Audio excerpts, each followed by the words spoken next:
Sorry about that, fellas. Card ran out, but yeah, colour looks pretty good. The colour, put it this way, what I'm looking at in the monitor is identical in this setting to what is on the ground, colour-wise, everything. It's like looking through a piece of glass. So does that mean if it's slightly out on the computer screen at home, it's the difference between what I'm seeing in the monitor and, the colour there. Asteroides, can't fault the blue, can't fault anything really. There, so anyway, so we got these things here and there. They're very small, as I said. Probably the soil. I find it's a semi-toxic soil being in the Serpentine area, because the whole of Mountain Bulb Reservoir is built into a serpentine dish of, I don't know what to call it, a lens, I don't know if that's correct terminology. I'm not a geologist. I do like to dabble, and I would like to learn more, but I'm getting on in ears, fellas, and I think I need to relax and kick back. Oh wow, look at that one. Oh, that's definitely a screenshot.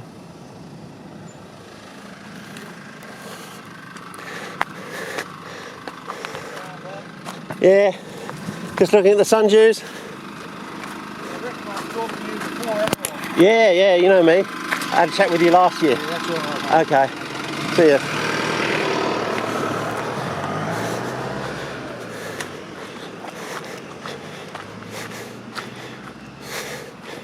Well, there you go.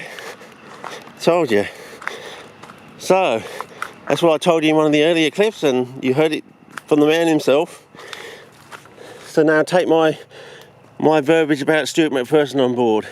Am I lying about that? I definitely saw some photographs on the 13th of January. It was like 1 or 2 nights following on from when he was putting that stuff about having his own recording studio. There's some photographs on his timeline then of his his little room in his house that he's setting up as a recording studio, and it's all this sort of, I can be anything thing. I can be a publisher, I can be a bloody composer, and I can be, a skydiver or whatever, and I can do it all sort of thing and be anything I want to be sort of thing. And immediately what jumps up is, what about signal to noise ratio? Why do you think you see photographs of the Beatles standing, kangaroo just across the road up there? How come you see the Beatles standing very close to the microphones in a very large room in the recording studio? It's because the sound falls off of you got signal to noise ratio, of course, and then you got sound falls off at the square of the distance rule, of course.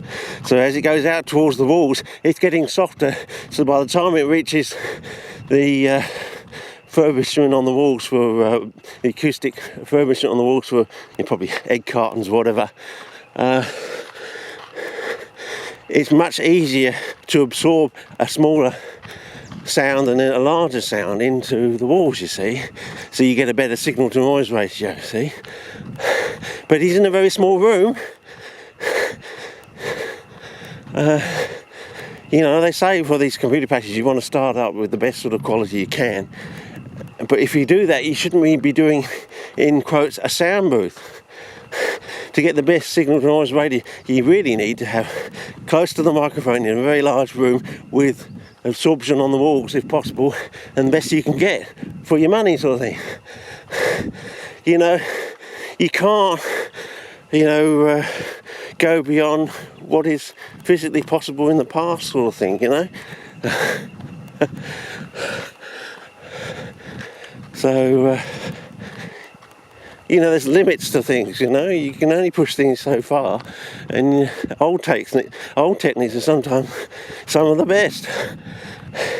And for example, you can lower the frequency response of a small microphone by putting a bit of plasticine or blue tack over it, but you've got to get the one with the right impedance, and then you can pick up taps and dings and things like that, and if you stick it to the piano, you can actually record a piano and it sounds like you're actually sitting in front of the piano and you can't tell the difference, but only if you do that, you know. So you can get a cheap $2 store microphone if you get the right one with the right impedance. So you know, bar hole low, check the impedance on the back, and maybe check it in real life, because these things come out of China and they say one thing on the back, and I think the bloke from the AVE channel, whatever that stands for, he'll probably have something to say about stuff that comes out of China. I love watching his clips, and every time I'm feeling a bit down, I put one of his clips on, and I love listening, talking about the pixies coming out of these things. And some of his verbiage is almost, it's beyond mine, I think. I think I'm learning more verbiage from him than vice versa, I think.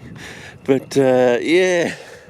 So, yeah, just, I mean, if the bum band, the Beatles, went on to be the best band in the world, is recording that way, you know, and some of the things they did, you know, I think you should take note, you know. I mean, they did I Want to Hold Your Hand with 4 tracks, you know. It's a 4-track recorder, you know. That's your standard, basically. If you can't do a #1 song with 4 tracks, you're either not bloody well trying, or you're just no good. That's what I'm saying, fellas. Anyway, so take on board. We're at 6 minutes now. Time to start in the clip, and we'll drive around the road. But sometimes you just have to wait. Sometimes you actually have to do the work. You know, you've got to go on a lifetime's journey to actually get the real answers.